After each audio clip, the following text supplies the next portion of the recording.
One of the big focus of the India delegation at the World Economic Forum at Davos is gender-led leadership, women-led development, and leading that initiative and leading the Indian delegation here at Davos is Minister Smriti Irani, who's quite a hot favorite with all the WEF officials. She's always been wowing them with her interventions at different sessions. Minister Irani, thank you so much for joining us here in the snow. Yep. It's cold and it's interesting that you've just launched the We Lead Lounge. You want to talk a bit about the effort that you're trying to make the Indian delegation have more women and put women at the center of a lot of conversations here at WEF? I think Prime Minister Modi's governance agenda had women at the center of it because there was an understanding that if growth is fueled, it will ensure inclusion. And one of the greatest successes of his inclusive growth agenda has been the female component of our economy. It is, I think, a compliment to those who have made the lounge that we talk about the women who lead. But at the center of it are various government initiatives, be it the housing initiative where 4 crore homes have been built across the country, where the condition that the Prime Minister has put is that either a woman has to be the sole owner or a co-owner of the houses that are built by the government. Now, Rahul, it is not only a capital asset that is created, but research has conclusively proved that when women own property, domestic violence against them in their family units decreases. So there is an overarching impact of the growth story, which has inclusion at the center of it. The gender parity report that came out had India at 127 in the global ranking, a little better than 135 where we were previously, but still really down. We have actually highlighted to WEF even last year how it did not take into consideration many of firsts that have been seen by India with regards to women. For instance, we have 1.5 million women who are elected to office in our panchayats. In the political empowerment segment, when the gender gap index comes out, they do not consider those 1.5 million women who are elected to office as being, how do I say this, important enough to be recognized as political leaders. They do not take into consideration women who are elected to legislative assemblies. They do not take into consideration women who are ministers in state governments. They do not take women into consideration who are a part of the Council of Ministers in the government of India. So this huge gap is something that we had taken up with WEF. WEF was kind enough to say that yes, because it's a first only in India, and that is why there is a disbalanced view, and they will do this indeed in terms of reflection as to how to recognize this political potential that India has. In fact, now, in the wake of WEF 2023, we come here after the passage of the 33% reservation for women bill, which is again a first for any nation on this promenade. How do you see that impact politics in India, elections in India, and in the manner in which tickets will have to be distributed by parties? I think that given that BJP has been the first political organization in the country which has institutionalized reservation within the organization and has borne fruit for us by ensuring that more and more females in terms of leadership potential rise from the grassroots. We see it in our organization at the national level and at the grassroots level. But at the same time, what happens when women are in administrative and constitutional positions?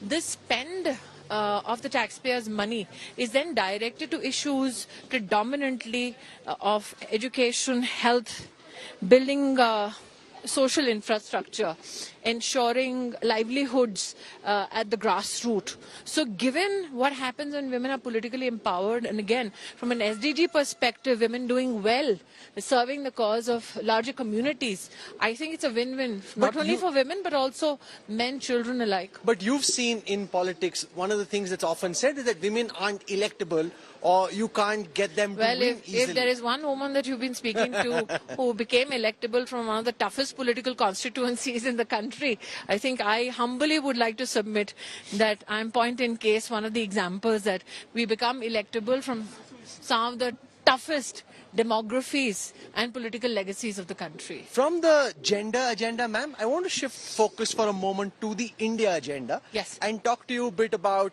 how the Indian government sees its position in WEF as we walk down the promenade. You've got the India Engagement Center right there.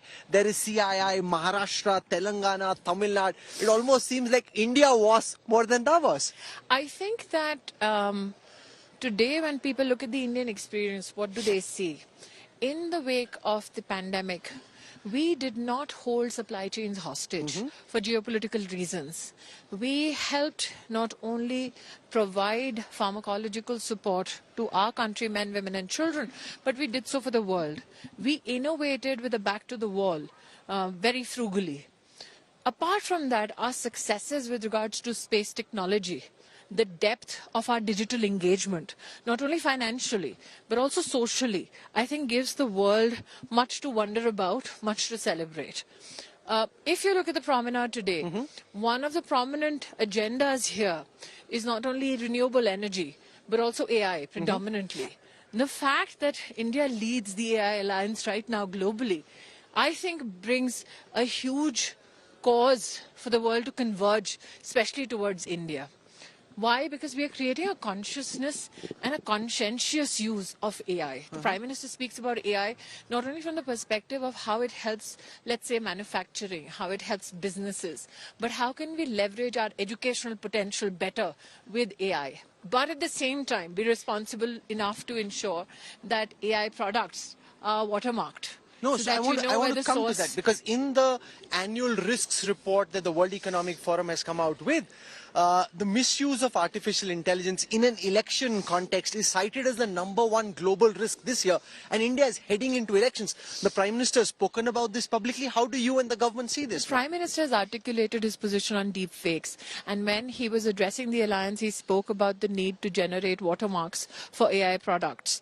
But apart from that, I think the Indian engagement with regards to digitization of government services has helped us also take away those elements within the beneficiary segments that were squeezing at the Indian treasury.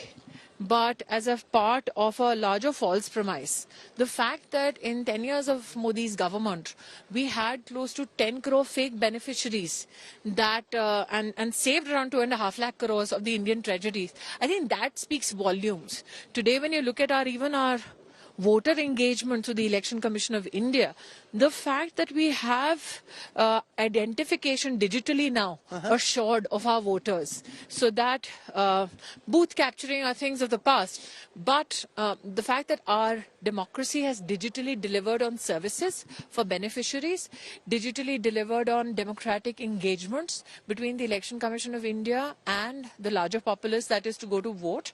And I think also the latest challenge that was thrown by the Election Commission for the naysayers, Yes, who in the shadow of a loss of an assembly election tend to blame the EVM. I think India has done much to make a solid case for how digitally our democracy has empowered our people. Ma'am, you've been coming to the World Economic Forum for several years in different capacities. How do you see the buzz around the India story change or evolve in the years that you've been coming here? Rahul, I think that one of the conversations that you had with Borge, and I'd seen a splice of it, there are two things that were a part of concern, especially in the risk report. One was that our global economies are getting more and more fragmented and fractured. If you look at the post-pandemic, let's say, health convergence of efforts, they have now settled to 2019 levels of engagement globally. However, India, and look at how India expands BRICS, look at what we do with regards to the African Union, with regards to the G20. We are now a very, very resolute voice from the global south. So we have globally, I think, ascertained a position for ourselves which says we work not only for the benefit of our citizens, but for the global good as well.